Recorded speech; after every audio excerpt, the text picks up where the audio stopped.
It's really the case that if it wasn't for the souls in purgatory, I would be condemned to hell. But in the following true story, a man commits suicide, is about to be condemned to hell, and through the intercession of the souls in purgatory, he is saved. You've got to hear it. If you'd like to support this channel in any way, please do so through Buy Me a Coffee. I was out with a friend one night catching up because we had not seen each other in a while. Holy souls have visited me since I was a little boy.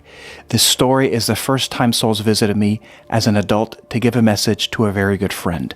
As the night continued, I felt a great sense of peace come over me. It felt like a very gentle breeze had consumed the area where we were sitting. When we and my friend were talking, I heard a voice whisper into my ear. The voice told me that they were the soul of my friend's grandmother. The grandmother continued to tell me that she had a message for my friend John. The grandmother told me things about John that I could not have known. She told me a bit about herself, how she looked, and things about her life, and confirmed how she died. She died from an infection in her lungs. When I asked my friend these things, he looked at me with complete astonishment and confirmed everything to be true. Then the soul of a man spoke to me. He said his name is Michael. I knew John's father was called Michael, and I met him when he was alive. John's father died of cancer a few years before. Michael then confirmed that he was the soul of John's father. He said that he had an important message for his son John. As Michael started to speak, I saw a vision of my friend lying down on his bathroom floor dead. He was covered in bodily fluids and excrement. It looked like he had taken an overdose. I told John what I was seeing, and he immediately jumped off his seat in complete shock and disbelief. He became very emotional. John spoke to me and said, "Who told you that? There is no way that you could have known this. I have never told anyone." John continued to say that I tried to commit suicide that night, and it worked. I died on my bathroom floor, but somehow came back to life. John was in complete shock from what I was saying, and he had tears in his eyes and was very distraught. John was in bad mental health and was suicidal for a few years, but I never knew he had tried to take his own life.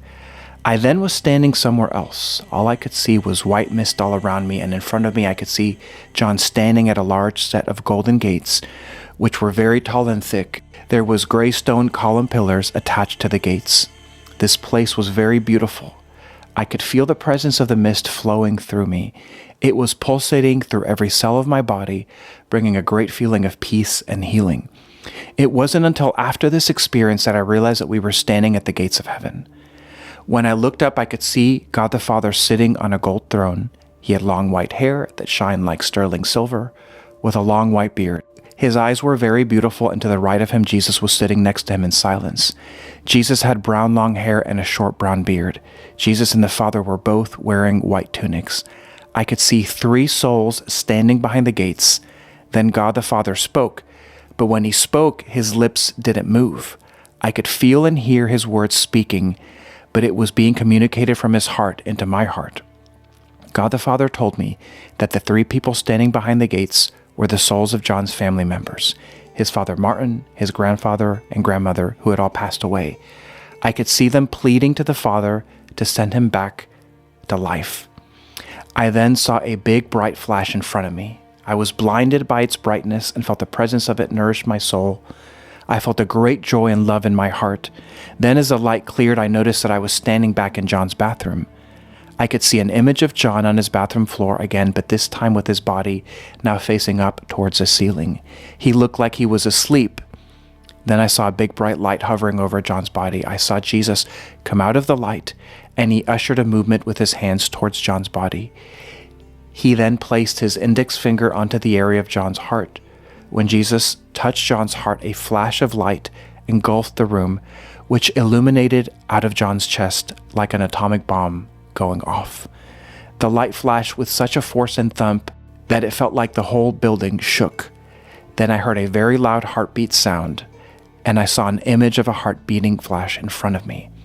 Then with a mighty force, I saw John gasp a massive big breath of air, and he was instantly brought back to life. John looked at me with complete astonishment with tears in his eyes and confirmed this was true. When he woke up, he made a massive gasp for air. He couldn't believe what I was telling him because he knew what I was telling him only God could know. Then Jesus spoke to me and said to give John this message.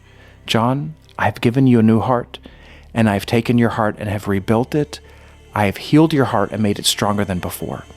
I have taken your heart of stone and have given you a heart of flesh. Years prior to this occurrence, John had heart problems and had tests confirming that he had damaged his heart from taking drugs in his youth. Jesus told me to ask him a question. I said, since you were brought back to life that night, have you ever had problems with your heart since?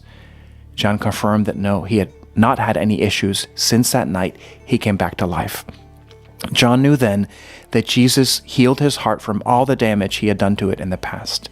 John knew that Jesus saved him. John knew that if it wasn't for the intercession of the souls in his family, if he had died and had received his judgment, he would have gone to hell because of the life that he had led. John has since been converted not long after this experience. So you see, my friends, it's not only the case that we help them, but they are already, even in purgatory, powerfully helping us in ways that you could not imagine. I will see you in the next one.